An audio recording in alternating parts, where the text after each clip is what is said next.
Hello everyone. तो आज का हमारा जो वीडियो होगा वो जेट प्रीपीजी एंड पीएचडी एस्पेरेंट्स 2024 के स्टूडेंट्स के लिए काफ़ी हेल्पफुल होगा।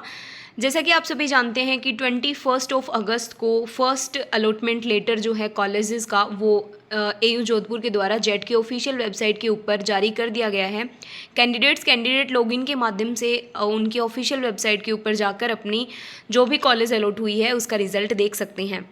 अब आपको चाहिए कि आप को जो भी कॉलेज मिली है वहाँ पर आपके पास दो ऑप्शंस होंगे, या तो आप उसको 1200 रुपये पे कर उसको एक्सेप्ट करें या फिर अपवर्ड के लिए ऑप्शन को फिल करें। अपवर्ड ऑप्शन फिल करने का यहाँ पर मीनिंग है कि आपको जो भी पर्टिकुलर चॉइस की कॉलेज मिली है, अब अगर उनसे ऊपर वाले कॉलेजेस में कहीं पर भी सीट वैकेंट हुई तो वो अपवर्ड लगाने पर आपको मिल जाएगी।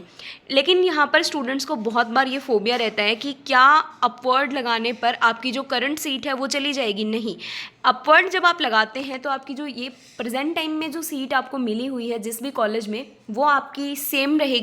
अगर आपको अपवर्ड में उससे ऊपर की कॉलेज मिल जाती है, उससे ऊपर की सीट मिल जाती है जो भी आपकी चॉइस फीलिंग के अकॉर्डिंग है, तब आपकी अपवर्ड में पहले जो आपको सीट मिली थी वो कैंसिल हो जाएगी। इट मीन्स अगर आप अपवर्ड लगाते हो तो आपकी जो प्रेजेंट सीट है वो जाने के कोई भी चांसेस नहीं रहते हैं। इसके बाद हम बात करें कि जिन भी स्टूडेंट्स को कॉलेज मिल चुका है, एक्सेप्ट करने के बाद क्या होगा कि आपको रिपोर्टिंग करनी है। 9 एंड 10 सितंबर को आप रिपोर्टिंग कर सकते हैं 10 बजे से लेकर 5 बजे तक। इसके लिए आपको कुछ डॉक्यूमेंट्स की रिक्वायरमेंट होगी, जिसमें ओरिजिनल के साथ में 2 फोटोकॉपीज़ के सेट्स भी चाहिएंगे ईच डॉक्यूमेंट के। तो वो डॉक्यूमेंट आपको अभी से कैरी कर लेने हैं, अभी से उनको जमा लेना है कि कोई भी डॉक्यूमेंट जो है वो आपको at the time of admission उसकी कमी आपके पास ना हो। सबसे पहला है सेकेंडरी की मार्कशीट, यानी कि आपके पास 10th का मार्कशीट होना चाहिए, सर्टिफिकेट भी वही चीज़ है। फिर आता है सीनियर सेकेंडरी की मार्कशीट, यानी कि 12th की मार्कशीट होनी चाहिए। फिर बीएससी की डिग्री होनी चाहिए। देखो, जो स्टूडेंट्स प्री पीजी के लिए क्वालिफाई हुए हैं उनके पास में पीडीसी होनी चाहिए अब जब एडमिशन का टाइम होगा, और जो पीएचडी के लिए क्वालिफाई हुए हैं उनके पास एमएससी की डिग्री या फिर एमएससी की डिग्री की पीडीसी होनी चाहिए। ओके, देन आपके पास कास्ट कैटेगरी सर्टिफिकेट, जैसा कि ओबीसी, एमबीसी और ईडब्ल्यूएस कैटेगरी के लिए 1 साल से पुराना कास्ट कैटेगरी सर्टिफिकेट नहीं होना चाहिए। नेक्स्ट, जो पीडीसी के साथ में ही आपको माइग्रेशन सर्टिफिकेट प्रोवाइड किया जाता है यूनिवर्सिटी के द्वारा ही, वो माइग्रेशन सर्टिफिकेट आपके पास होना चाहिए। नेक्स्ट है टीसी आपके पास होनी चाहिए, उसकी ओरिजिनल भी और उसकी 2 जेरोक्स भी होनी चाहिए।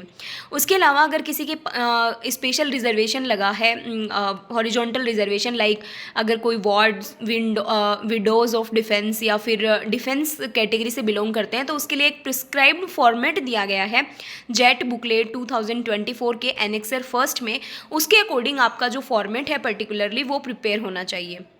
नेक्स्ट है कि अगर पीएच कैटेगरी के अंदर आप आते हैं तो आपके पास 40% या उससे ज़्यादा जो भी मेंशन किया गया है कॉम्पिटेंट अथॉरिटी के द्वारा, उसका जो पर्टिकुलर सर्टिफिकेट है वो आपके पास होना चाहिए। देन अगर आपके पास गैप लगा हुआ है, यानी कि आपने बीएससी कर ली, उसके बाद आपने 1 साल का गैप लिया है और फिर आप का एमएससी में एडमिशन हुआ है, इट मीन्स कि आपको गैप सर्टिफिकेट चाहिए होगा, तो ये आप ज़रूर बनवा लें टाइम से।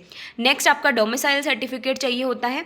फिर आधार कार्ड चाहिए होगा, और अंडरटेकिंग या रेगिंग फॉर्म दिया जाएगा, जो कि आपको at the time of admission respective college के द्वारा ही ये प्रोवाइड किया जाएगा।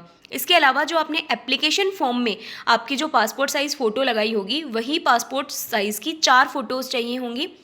और इसके अलावा सीट अलॉटमेंट लेटर, यानी कि आपका जो प्रोविजनल अलॉटमेंट लेटर, जिसको देखकर आपको पता लगा होगा कि आपको ये पर्टिकुलर कॉलेज मिली है, उसमें वहाँ पर ऊपर साइड में प्रिंट का ऑप्शन आ रहा होगा, तो ये सीट अलॉटमेंट लेटर का प्रिंट जो है वो आपको ले जाना है।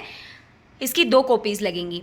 नेक्स्ट, एप्लीकेशन फॉर्म ले जाना है जेट का, एडमिट कार्ड ले जाना है, स्कोर कार्ड ले जाना है, और proof of date of birth. Basically 10th की मार्कशीट को कंसिडर किया जाता है, तो यहाँ पर आप इसको अवॉइड कर सकते हैं।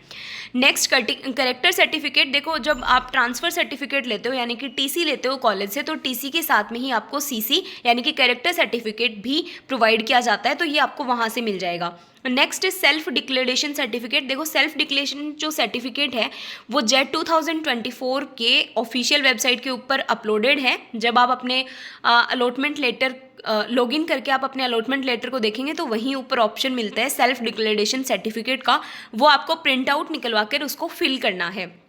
उसके बाद में आपके पास अपना पर्सनल फ़ोन होना चाहिए, एक रजिस्टर्ड ईमेल आईडी होनी चाहिए, मोबाइल नंबर होने चाहिए, ताकि ओटीपी जो भी वेरिफिकेशन प्रोसेस है वो पूरी की जा सके।